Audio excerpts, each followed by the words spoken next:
नमस्कार दोस्तों, स्वागत है आप सभी का एक बार फिर से।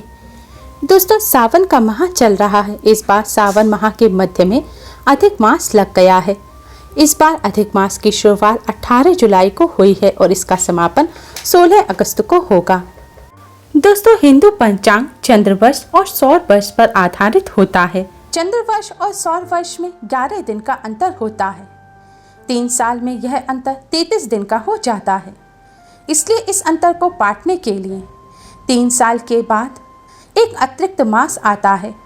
अतिरिक्त होने के कारण ही इसका नाम अधिक मास पड़ा है। अधिक मास के दौरान पवित्र कर्म वर्जित माने गए हैं। माना जाता है अतिरिक्त होने के कारण यह मास मलिन होता है। इसलिए इस मास के दौरान हिंदू धर्म के विशिष्ट व्यक्तिगत संस्कार जैसे नामकरण, यज्ञोपवीत, विवाह, सगाई और सामान्य धार्मिक संस्कार जैसे गृह प्रवेश, नई बहुमूल्य वस्तुओं की खरीदारी, किसी नए कार्य की शुरुआत करना आदि नहीं किए जाते।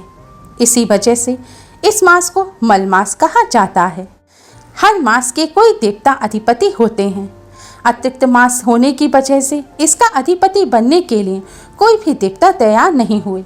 ऐसे में ऋषि मुनियों के आग्रह पर भगवान विष्णु ने इसका भार अपने ऊपर ले लिया।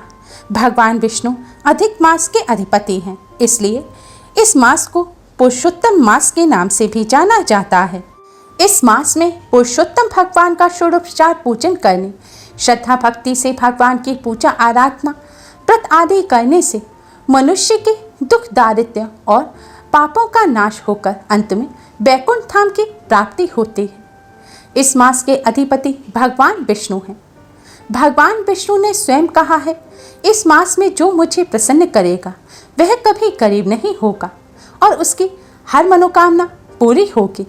इसलिए इस मास के दौरान जप, तप, दान, पूजा, आराधना, व्रत करने से अनंत गुना पुण्य फल की प्राप्ति होती है। दोस्तों, आज की इस वीडियो में हम आपको पुरुषोत्तम मास के अधिपति भगवान श्री हरि विष्णु को प्रसन्न करने वाला एक बहुत ही आसान और असरकारक उपाय बताने जा रहे हैं। शास्त्रों में बताया गया ये बहुत ही अचूक उपाय है। इस उपाय को करने से भगवान विष्णु जी के साथ ही धन की देवी माँ लक्ष्मी की असीम कृपा प्राप्त होती है। सभी कष्ट दूर हो जाते हैं। घर में सुख समृद्धि का वास होता है। इस उपाय को पुरुषोत्तम मास में करने से भगवान श्री हरि विष्णु की कृपा से सभी पापों का भी नाश हो जाता है। दोस्तों, इस उपाय को सही प्रकार से करने के लिए आप हमारी इस वीडियो को अंत तक अवश्य ही देखें। अगर आपने हमारे चैनल को अभी तक सब्सक्राइब नहीं किया है तो जल्दी से हमारे चैनल को सब्सक्राइब कर लें और बेल आइकन को हिट अवश्य ही करें, जिससे हमारी सभी नई वीडियोस की नोटिफिकेशन आपको फ्री में सबसे पहले मिल पाए। तो आइए दोस्तों, जानते हैं इस उपाय के बारे में।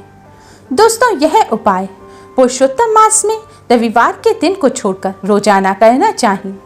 अगर आप रोजाना यह उपाय नहीं कर सकते तो फिर पुरुषोत्तम मास में आने वाले गुरुवार, एकादशी, पूर्णिमा और अमावस्या के दिन इस उपाय को अवश्य ही करें। यह उपाय आपको पुरुषोत्तम मास में शाम के समय करना है। उपाय करने के लिए स्वच्छता और पवित्रता का विशेष ध्यान रखें। मुंह, हाथ, पैर अच्छी तरह से धो लें और स्वच्छ वस्त्र धारण करें। इस उपाय को करते समय काले या नीले रंग के वस्त्र ना पहनें। हो सके तो लाल या पीले रंग के वस्त्र पहनकर ही इस उपाय को करें। इससे आपको शीघ्र ही शुभ फल की प्राप्ति होगी। उपाय करने के लिए सबसे पहले आप एक दिया तैयार करें। आप मिट्टी का, आटे का या पीतल का कैसा भी दीपक ले सकते हैं। दीपक में रुई की बाती लगाएं और शुद्ध घी भरें। अब इस दीपक में आप थोड़े से सफेद तिल डाल दें। दोस्तों, सफेद तिल भगवान विष्णु, माँ लक्ष्मी जी को अति प्रिय हैं। दीपक में तिल डालकर दिया जलाने से भगवान विष्णु के साथ साथ माँ लक्ष्मी जी की भी असीम कृपा प्राप्त होती है। अब इस दीपक को ले जाकर आप तुलसी जी के पास रख दें। तुलसी को संस्कृत में हरि प्रिया कहा गया है, अर्थात जो हरि यानी भगवान विष्णु की प्रिय है। भगवान विष्णु, माँ लक्ष्मी जी की कृपा प्राप्त करने के लिए तुलसी जी का पूजन अवश्य ही करना चाहिए। तुलसी जी का पूजन वैसे तो रोजाना ही करना चाहिए, लेकिन कार्तिक मास की तरह ही अधिक मास में भी तुलसी जी की पूजा करने का विशेष महत्व शास्त्रों में बताया गया है। शास्त्रों के अनुसार अधिक मास के दौरान रोजाना तुलसी जी का दर्शन करना पाप नाशक समझा जाता है और इनके पूजन से मोक्ष की प्राप्ति होती है। पद्म पुराण में उल्लेखित है कि जहाँ तुलसी का एक भी पौधा होता है वहाँ त्रिदेव ब्रह्मा, विष्णु और महेश निवास करते हैं। इस ग्रंथ में वर्णित है कि तुलसी जी की सेवा करने से महापातक से महत्पातक व्यक्ति के संपूर्ण पाप भी नष्ट हो जाते हैं। तुलसी जी की सुगंध माँ लक्ष्मी को अति प्रिय है। माना जाता है जहाँ तुलसी जी विराजमान रहते हैं वहाँ माँ लक्ष्मी का भी वास होता है। अधिक मास में भगवान विष्णु को प्रसन्न करने के लिए भगवान विष्णु की प्रिय तुलसी जी का पूजन अवश्य ही करना चाहिए। तुलसी जी का पूजन करने के लिए दीपक को तुलसी जी के पास रखें। दोस्तों ध्यान रखें, दीपक को कभी भी सीधे जमीन पर ना रखें। दीपक के नीचे आप थोड़े से साबुत चावल रख दें या थोड़े से गेहूं या फिर आप कोई कपड़ा बिछा सकते हैं या एक छोटा पात्र बना लें और रोजाना अपना दीपक आप उस पात्र में रखें। सीधे जमीन पर रखा हुआ दिया अपूर्ण माना जाता है। ऐसा दिया जलाकर पूजन करने से पूजन का पूर्ण फल प्राप्त नहीं होता। दिया जलाने के साथ ही आप दिए के साथ एक सुगंधित धूप बत्ती भी अवश्य ही जलाएं। दोस्तों ध्यान रखें, आपको दिया तुलसी जी के पास पूर्व दिशा में रखकर जलाना है।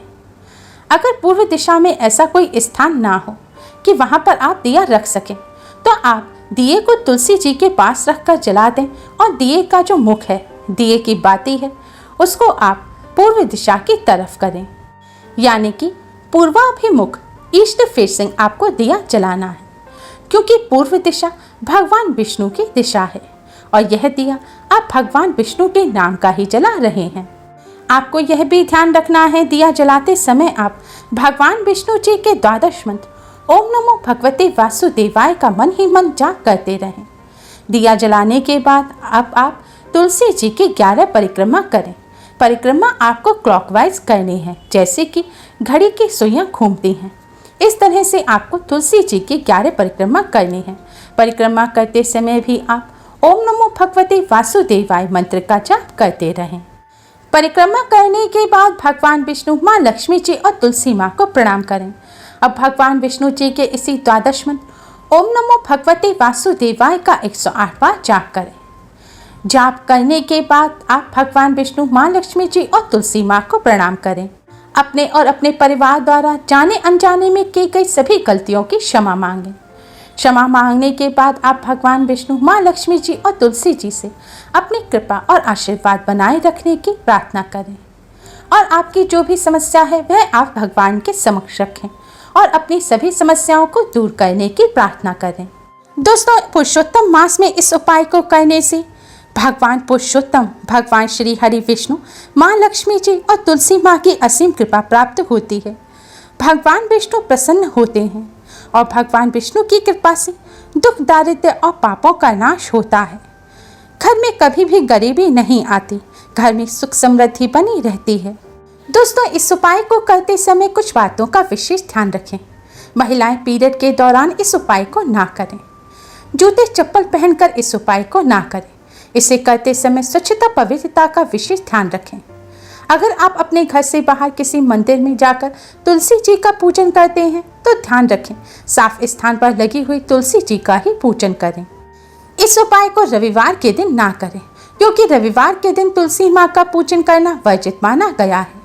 साथ ही इस उपाय को आप अगर एकादशी के दिन कर रहे हैं तो ध्यान रखें इस उपाय को करते समय आप दीपक के नीचे चावल ना रखें, क्योंकि एकादशी के दिन चावल का प्रयोग करना भी वर्जित होता है। इस उपाय को संध्या वंदन के दौरान या रात्रि के समय करना है, इसलिए इस उपाय को करते समय तुलसी जी को स्पर्श ना करें।